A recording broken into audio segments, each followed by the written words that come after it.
Hello nursing officers, आप सबका स्वागत है टीएचएल में। आज हम आपको बहुत ही अच्छी खुशखबरी सुनाने जा रहे हैं, जिसका बहुत दिनों से इंतजार था कि due to corona pandemic disease की वजह से बहुत दिक्कत आ रही थी कि कोई नई वैकेंसीज नहीं आ रही थी जो परमानेंट हो। तो आज एक ऐसी वैकेंसी डिक्लेयर हुई है जिसके अंदर परमानेंट पोस्ट है सेंट्रल गवर्नमेंट की, और ये आपके पूरे की पूरी वैसे ही एम्स की तरह आपको सैलरी मिलेगी और नई वैकेंसी के इनविटेशन ओपन किए। तो देखिए स्टार्ट करते हैं। ये देखिए आपके सामने जो वैकेंसी आई है वो आपके गवर्नमेंट ऑफ इंडिया के अंडरटेकिंग एक हॉस्पिटल है, सेंट्रल इंस्टीट्यूट ऑफ साइकेट्री, ठीक है, जो रांची झारखंड के अंदर सिचुएटेड है, वहां से आपके वैकेंसी आई है। इस वैकेंसी की जो फॉर्म एप्लीकेशन एक्टिवेशन डेट है वो आज से ही, आज मतलब 21 अगस्त से शुरू हो रहे हैं और 21 सितंबर इसकी लास्ट डेट होगी अप्लाई करने की। देखिए आप बोर्ड पे देख पा रहे होंगे। दूसरी बात की जाए कि कितनी वैकेंसीज है, तो हम आगे चलते हैं, पीडीएफ को पढ़ लेते हैं। देखिए ये आपके यहाँ पे पोस्ट होगा वो होगा नर्सिंग ऑफिसर, और टोटल वैकेंसीज है दैट इज 45 वैकेंसीज है। इसके अंदर अनरिजर्व कैटेगरी की 20 है, एससी की 7 है, एसटी की 3 है, ओबीसी की 11 है, ईडब्ल्यूएस की 4 है। ठीक है, देखिए यहाँ पे एक चीज लिख रखी है, only for person having disability in one leg. जो पीडब्ल्यूडी की एक पोस्ट है उसमें वन लेग ऑर्थो हैंडीकैप को ही अलाउ किया जाएगा, बाकी में सब लोग अलाउ है। ठीक है, दूसरी बात की जाए पे बैंड इसका बिल्कुल वही सेंट्रल गवर्नमेंट एम्स के बराबर ही होगा, 44,900 से, मतलब वो अप्रोक्सीमेटली आपको 70,000 के समथिंग पेमेंट इस पे मिलेगी मिलेगी। एजुकेशनल क्वालिफिकेशन की बात करें तो ऑफिसर देखिए बीएससी नर्सिंग होना चाहिए और स्टेट बोर्ड से रजिस्टर्ड होना चाहिए। ठीक है, रजिस्ट्रेशन किसी भी स्टेट बोर्ड में रजिस्ट्रेशन उसका होना चाहिए। और आगे की बात करें ऑफिसर्स तो डिप्लोमा कैंडिडेट्स हैं जो जीएनएम किए हुए उनके लिए यहाँ पे कुछ एक्सपीरियंस रखा है। कितना एक्सपीरियंस रखा है देखिए, जो जीएनएम विद्यार्थी हैं जो जीएनएम का डिप्लोमा किया हुआ है उनके लिए 1 ईयर एक्सपीरियंस रखा है मिनिमम 50 बेडेड हॉस्पिटल में।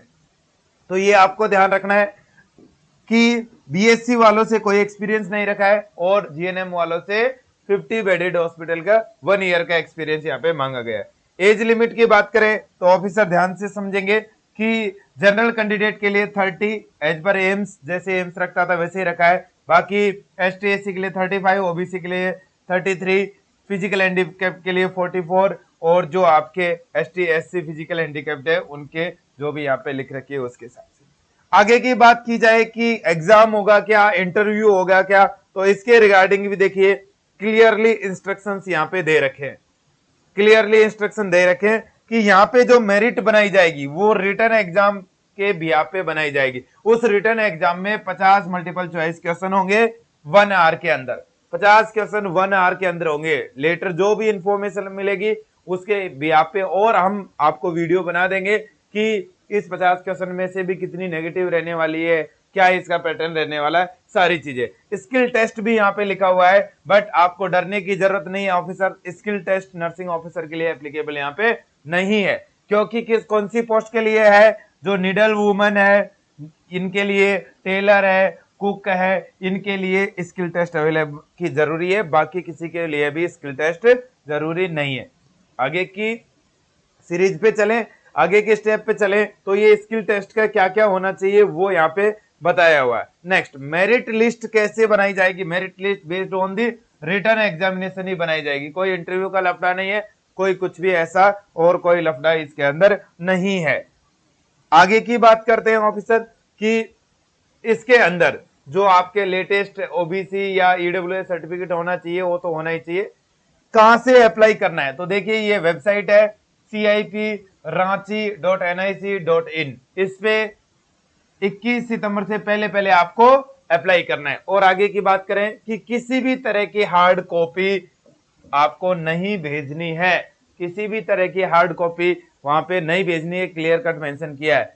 जो फी की बात करें तो फी 400 रुपीज आपके बेहद कम ही फीस है अनरिजर्व ईडब्ल्यूएस और ओबीसी कैंडिडेट के लिए, बाकी 300 रखी है एसटी एससी कैंडिडेट्स के लिए।